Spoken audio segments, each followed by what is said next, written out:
जय हिंद दोस्तों, मैं नवीन शर्मा आप सभी का स्वागत करता हूं। आशा करता हूं आप सब एकदम अच्छे हैं, एकदम बेहतरीन हैं। एक बार सारे प्यारे दोस्त बताएंगे आप सब कैसे हैं। उम्मीद करेंगे एकदम अच्छे होंगे, एकदम बेहतरीन होंगे, एकदम शानदार होंगे। सौरभ, गुरुंग, अभिषेक, लवकुश, मनीष कुमार, अनु गुप्ता, आकाश, मीनू रूहिल, रितेश कुमार, कुलदीप, संदीप, गुड्डू, पूजा भारती, तनु, शुभम, सुरेश, सबीना, सारे प्यारे साथियों का बहुत स्वागत है। आज दोस्त हम दो छोटे टॉपिक करने वाले हैं, ठीक है, जिसमें एक तो होगा यूनेस्को की अमूर्त सूची और रामसर साइट। क्या बोलेंगे? रामसर साइट, ठीक है। दोनों के बारे में बात करेंगे। कल हमने मूर्त सूची पढ़ी थी। मूर्त मैंने आपको बताया था जिसका एक शेप हो, एक आकार हो। आज हम उनको पढ़ेंगे जिनका कोई शेप नहीं होता, कोई आकार नहीं होता, इसलिए उनको अमूर्त कहा गया, इंटेंजिबल कहा गया है। और रामसर साइट क्या होती है ये हम आज जानेंगे, ठीक है। तो बहुत ध्यान से पढ़ना, बड़े दो छोटे टॉपिक रहेंगे आज। आगे इधर, यूनेस्को द्वारा मान्यता प्राप्त भारत की अमूर्त सांस्कृतिक विरासत, इनको बोलते हैं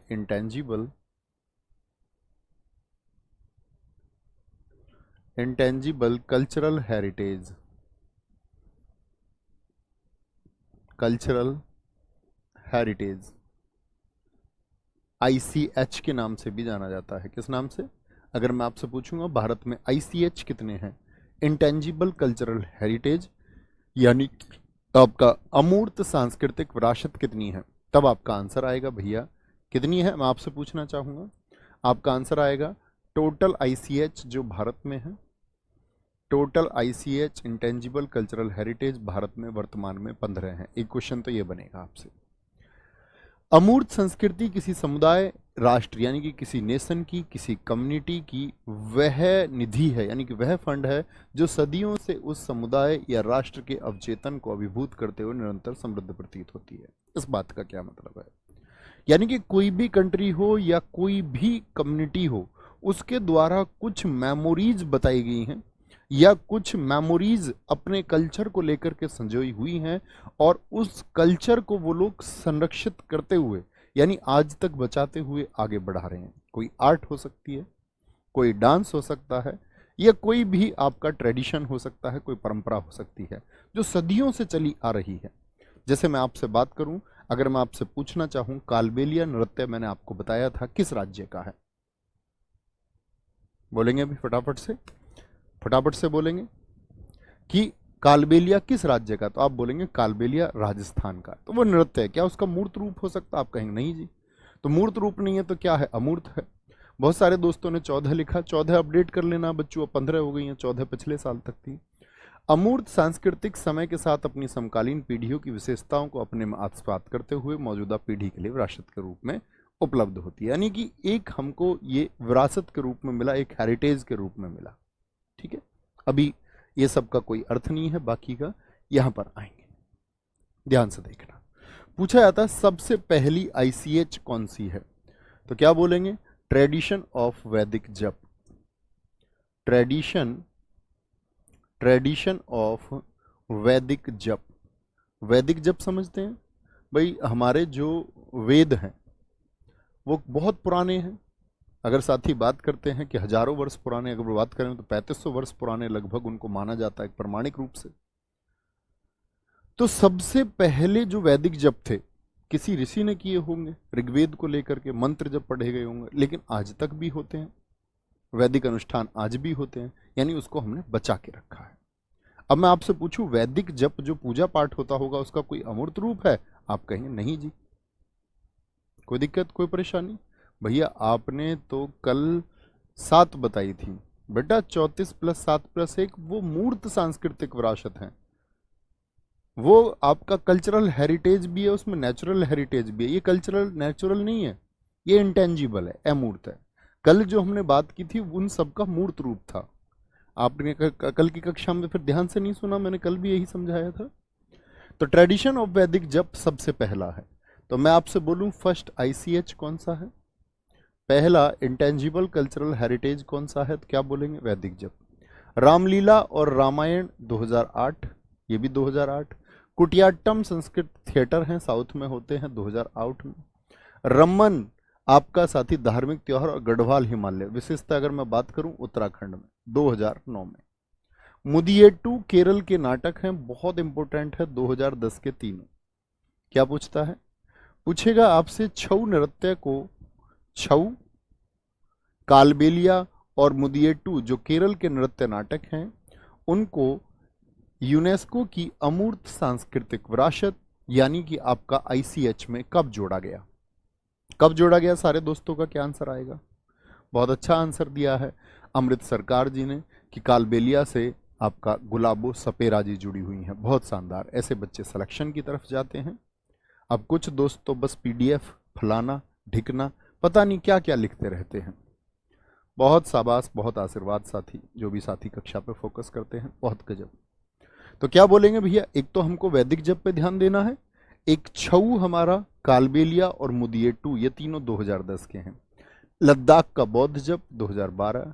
आपका जितने भी कीर्तन है मणिपुर के नृत्य हैं। संकीर्तन कहाँ का है? मणिपुर का, 2013। जडियाली गुरु के ठटेरे, बर्तन बनाने का पारंपरिक पीतल तांबे का शिल्प, ये 2014। योग को कब शामिल किया गया आईसीएच में? अब भाई मैं आपसे बोलूं योग का क्या कोई आकार हो सकता है, तो आप कहेंगे नहीं भैया, योग का कोई आकार नहीं है। ठीक है, योग का कोई आकार नहीं है। नवरोज उत्सव ये साथी पारसी समुदाय को है। इतिहास में आप पढ़ते होंगे नवरोज को किसने शुरू कराया था? नवरोज उत्सव को किसने शुरू कराया था? पारसी समझते हैं, हमारे देश में पारसी जैसे टाटा फैमिली है, रतन टाटा, जमशेद टाटा, आपने दादा भाई नौरोजी का नाम सुना होगा, ये सब पारसी समुदाय के लोग हमारे देश में हैं। ठीक है, पारसी समुदाय। 2016। तो क्या क्वेश्चन बनता है यहां से महत्वपूर्ण प्रश्न ये आपका बनेगा कि नवरोज जो इतिहास में आप पढ़ते हैं, जिसको किसने, बलबन ने शुरू कराया था। क्या बोलेंगे? बलबन ने। वह आईसीएच में कब शामिल हुआ? तो योग के साथ शामिल हुआ।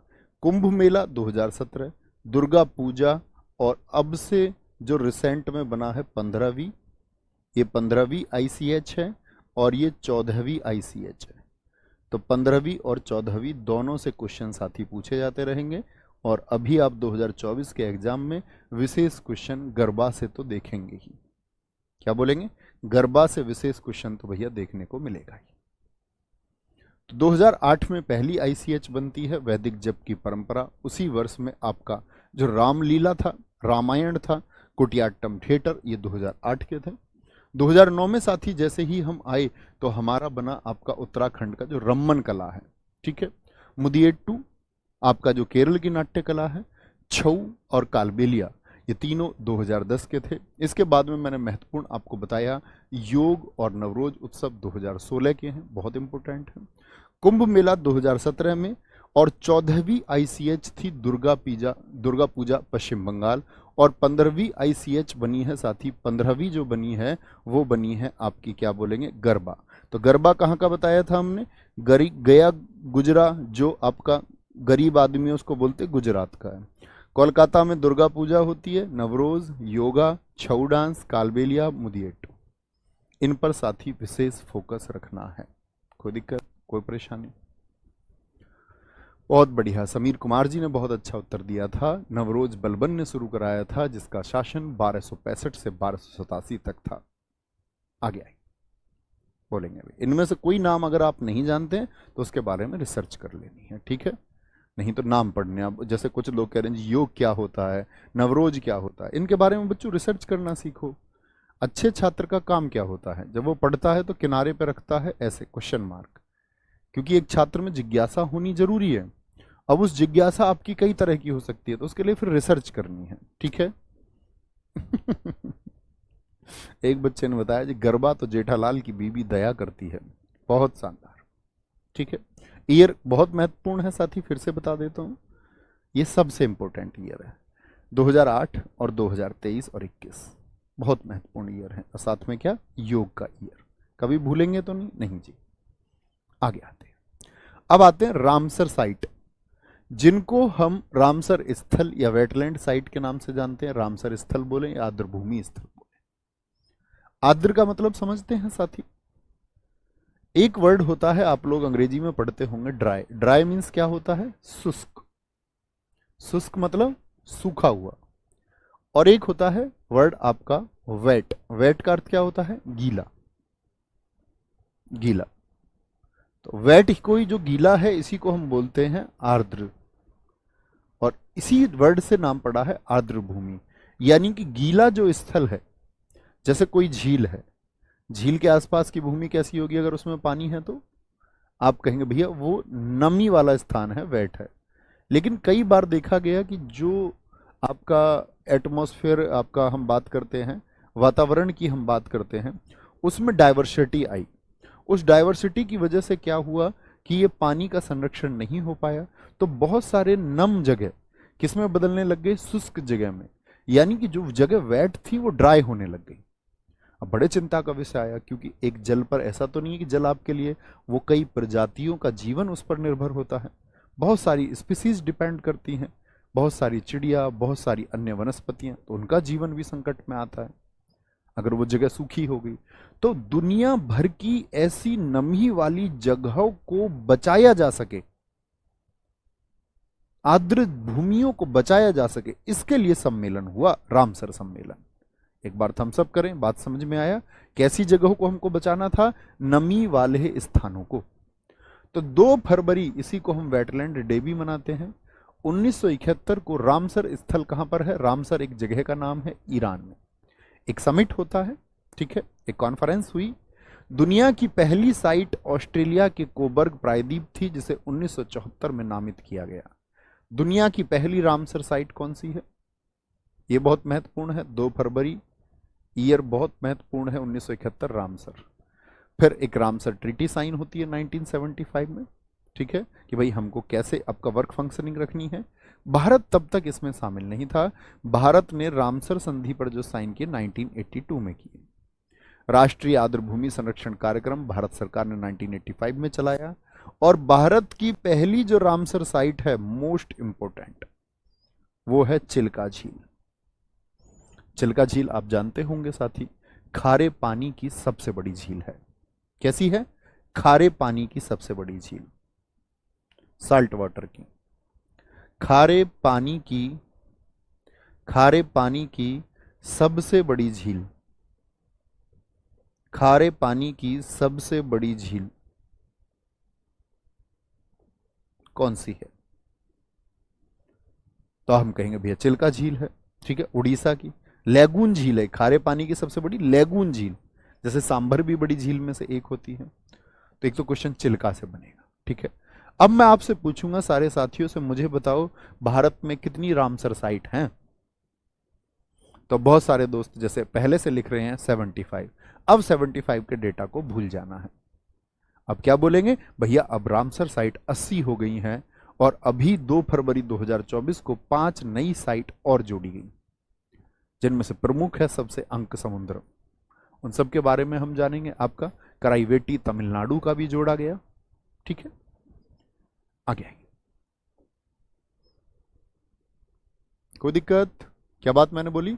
2 फरवरी को रामसर सम्मेलन हुआ, कोई दिक्कत इस बात में? दुनिया में ऑस्ट्रेलिया में कोबर्ग प्रायद्वीप को पहला, और भारत में पहला कौन? वो चिल्का झील है। भारत में कुल रामसर साइट कितनी है? 80 है टोटल। 80 कैसे हो गई? विश्व आर्द्र भूमि दिवस ये कब मनता है? 2 फरवरी। अभी आपको बताया गया 2 फरवरी 2024 को भारत ने 5 आर्द्र भूमि को रामसर साइट के रूप में नामित किया, जिससे इसकी संख्या मौजूदा 75 से बढ़कर कितनी हो गई है? 80। तो कितनी और बढ़ गई संख्या में बताइए? 5 और बढ़ गई भैया। विश्व आर्द्र भूमि दिवस 2 फरवरी 2024 में इस दिवस की थीम क्या रही थी? Wetlands and human wellbeing. ऐसी थीम बहुत पूछी जाती हैं, वेटलैंड्स एंड ह्यूमन वेलबींग, आर्द्र भूमि और मानव कल्याण दोनों जुड़ी हुई हैं। जी देवम मिश्रा जी, एकदम ठीक लिखा है साथी। विश्व आर्द्र भूमि दिवस पहली बार 2 फरवरी 1997 को, अब ऐसा नहीं था कि 2 फरवरी 1971 को सम्मेलन हुआ था, क्या तब से ही हम वेटलैंड डे बनाने लग गए थे? नहीं जी, पहली बार वेटलैंड डे 1997 को कितने वर्ष पूरे हो गए थे? रामसर के सम्मेलन के 16 वर्ष पूरे हो चुके थे। तो पहली बार ये 2 फरवरी का दिवस कब मनाया गया था? यानी विश्व आर्द्र भूमि दिवस को पहली बार कब मनाया गया? तो आप कहेंगे भैया 1997 में। कोई दिक्कत, कोई परेशानी? आगे आएंगे। भैया जब भारत ने 1982 में हस्ताक्षर किया तो चिल्का 1981 में कैसे बना दी गई? बड़ा अच्छा प्रश्न है। साथ ही आपने एक बात नहीं देखी, ट्रीटी तो रामसर की भी 1975 में साइन हुई खुद की, लेकिन उससे पहले कोबर्ग जो आपका प्रायद्वीप है आइलैंड, उसको भी तो 1974 में बनाया गया। वो भी क्वेश्चन फिर आना चाहिए दिमाग में। दरअसल में जो रामसर सम्मेलन है पूरी दुनिया के काम कर रहा था, इसका भारत की शामिल होने ना होने से कोई मतलब नहीं था। ये लोग पूरी दुनिया के लिए चिंतित थे। तो ये यहां पर इनकी जो कमेटी बैठ के वो डिसाइड कर रही थी। अच्छा, भारत में एक स्थल है उसको बचाया जाना चाहिए, भारत नहीं भी शामिल होता तब भी ये कॉन्फ्रेंस काम करता, समझे। भारत ने तो इच्छा जता करके भारत 1900 ये किसके द्वारा, रामसर के द्वारा 1981 में चिल्का को चिन्हित किया गया। भारत नहीं भी शामिल होता तब भी कोई दिक्कत नहीं थी, लेकिन भारत ने फिर देखा कि ये काम कर रहे हैं हमारे यहाँ पर, तो हमको भी इनका जो ये ऑर्गेनाइजेशन है ज्वाइन करना चाहिए। तब भारत ने 1982 में ज्वाइन किया है। बात समझ में आई? कोई दिक्कत, कोई परेशानी? आगे आते 76 टू 80 साइट्स, यानी 75 के बाद में भाई आज़ादी की जो 75वीं वर्षगांठ थी, तो उस पर तो मोदी जी ने ये बोला था कि 75वीं वर्षगांठ पर हम रामसर स्थल 50 चिन्हित कर देंगे। अभी क्या है, ये 5 कौन कौन से हैं? इनमें से 3 स्थल, एक तो अंक समुद्रम पक्षी संरक्षण के लिए, एक अघननाशिनी मुहाना, और एक है मग्गादी, क्या बोलेंगे, मगादी केरे संरक्षण रिजर्व। ये तीनों कहाँ के हैं? कर्नाटका के। तीनों नामों को ध्यान से देखिए, आने वाले एग्जाम्स में इन तीनों नामों से क्वेश्चन पूछे जा सकते हैं। ठीक है, क्या पूछा जाएगा कि अभी हाल ही में 3 दिए आपको कर्नाटक में, कर्नाटक के 3 स्थल रामसर साइट में शामिल हुए, इनमें से कौन सा नहीं है? इन 3 को लिखेगा और इनके अलावा एक और लिखेगा।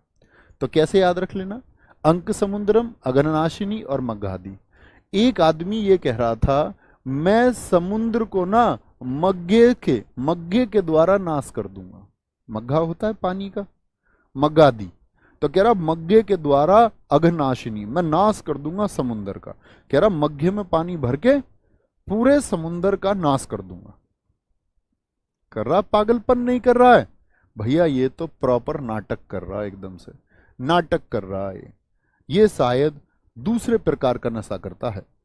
क्या कर रहा है? नाटक। आंखें बंद करिए। मगादी, मग्गे के द्वारा क्या कह रहा है? अंक समुद्र, समुद्र के पानी को अग्निनाशिनी, नाश कर दूंगा मैं पानी का। अच्छा, तू ही है दादा।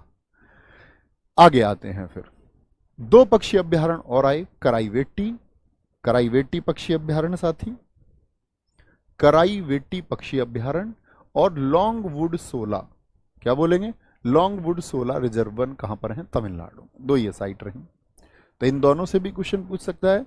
हाल ही में रामसर साइट में शामिल हुआ तमिलनाडु का कौन सा स्थल है? क्या बोलेंगे जी? कराईवेटी। तो ये कहां के? तमिलनाडु का।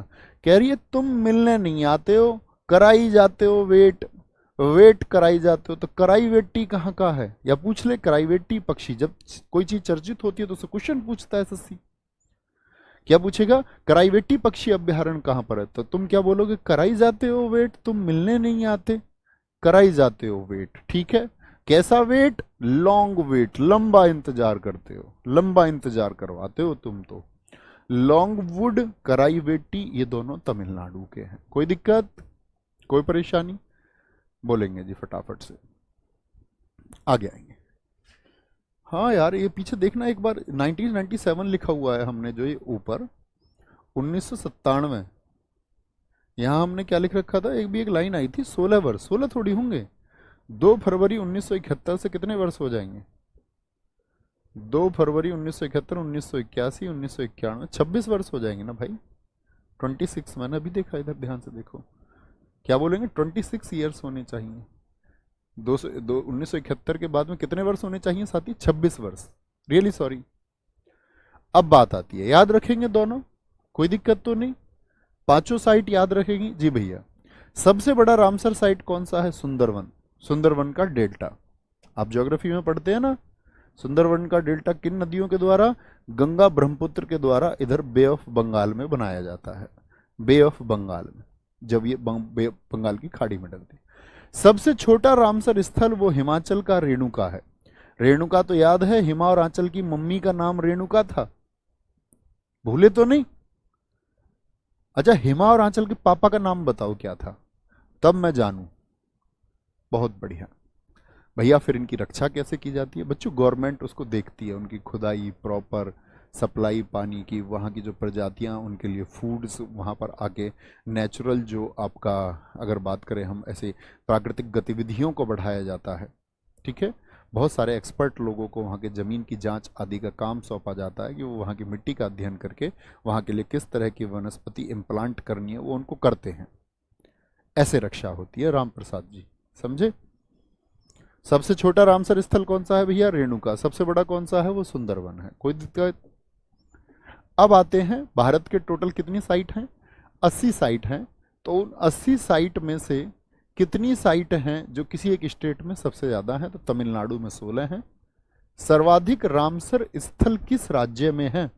सबसे ज़्यादा रामसर जो रामसर आपका साइट है वो किस स्टेट में है? तो क्या बोलेंगे? बहुत सारे साथियों ने लिखा जी इंदर नाम है उनके पापा का, इंदर नाम है, इंदर नाम है। बहुत सारा थैंक यू मेरे भाई।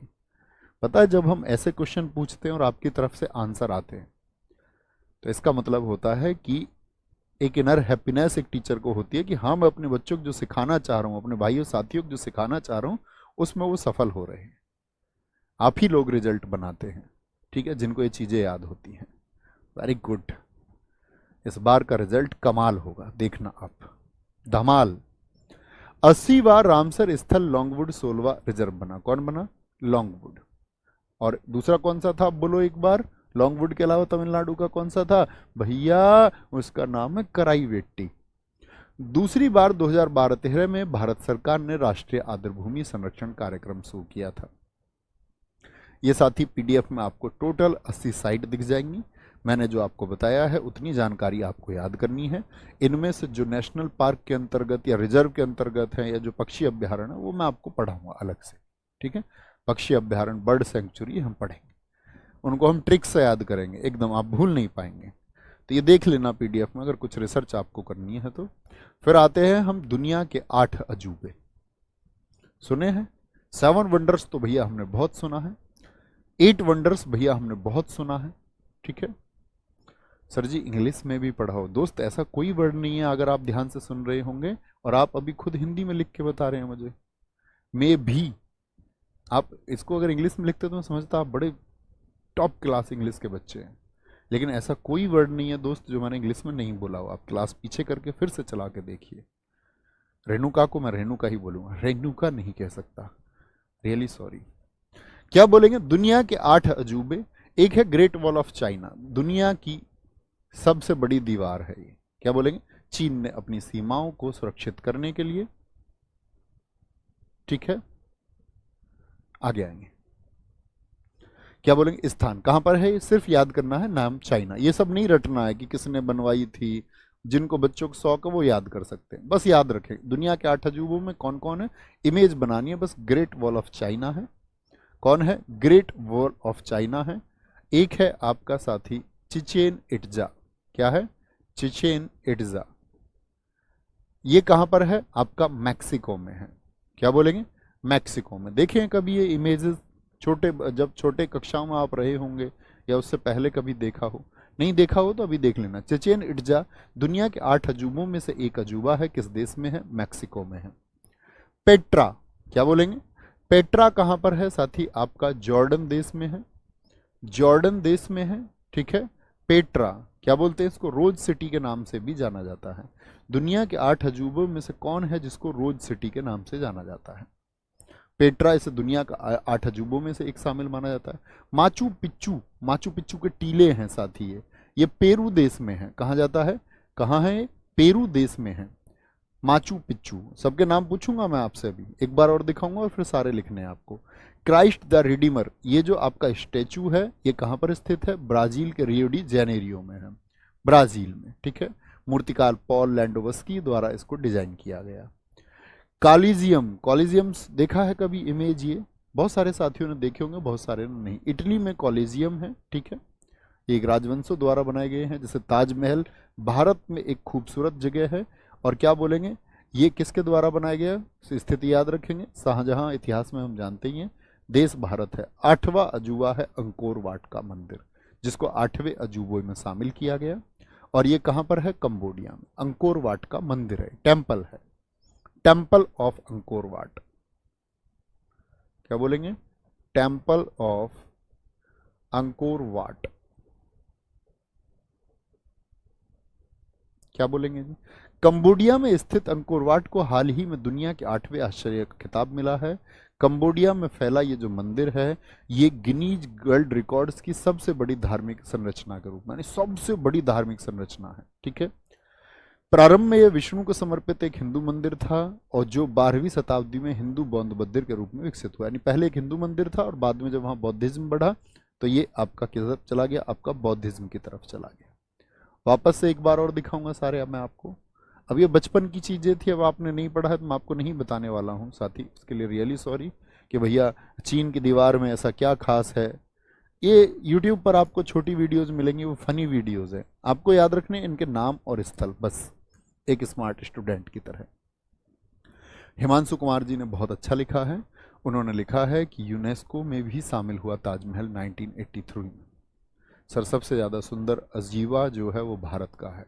जी हाँ, हर देश का व्यक्ति यही कहता होगा।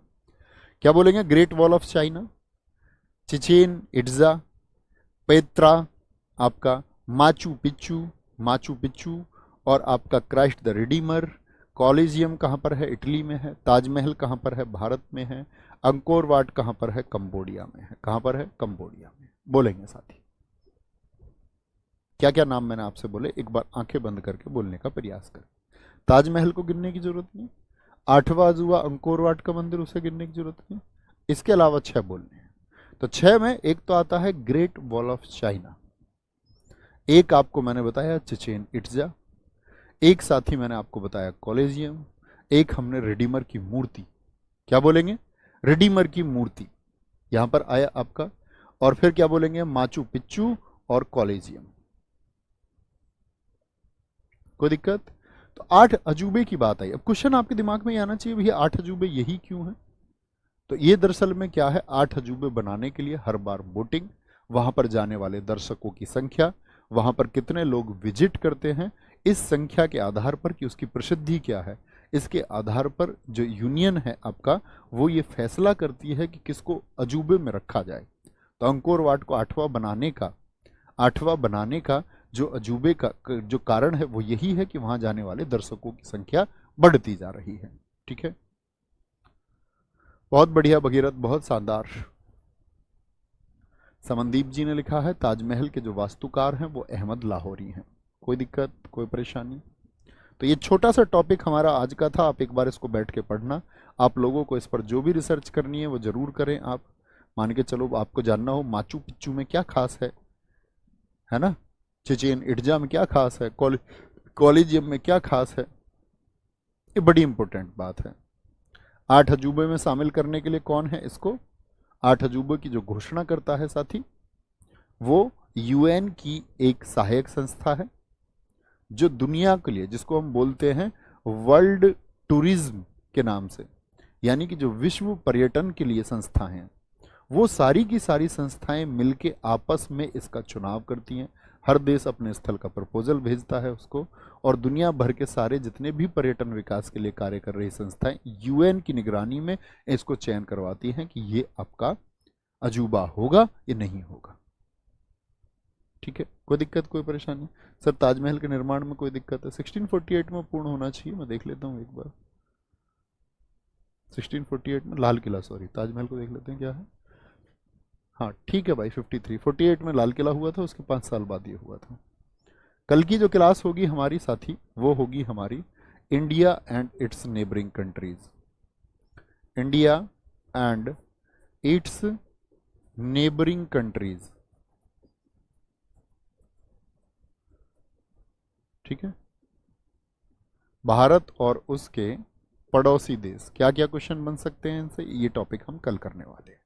तो आज की चीज़ों को एक बार रिवाइज करना, एकदम से नई चीज़ें आपको लगी होंगी। अमूर्त सांस्कृतिक विरासत, रामसर साइट, और तीसरा दुनिया के 8 अजूबे। ओके, ख्याल रखिए अपना बहुत सारा। Bye bye, take care. जय हिंद, जय भारत, नमस्ते।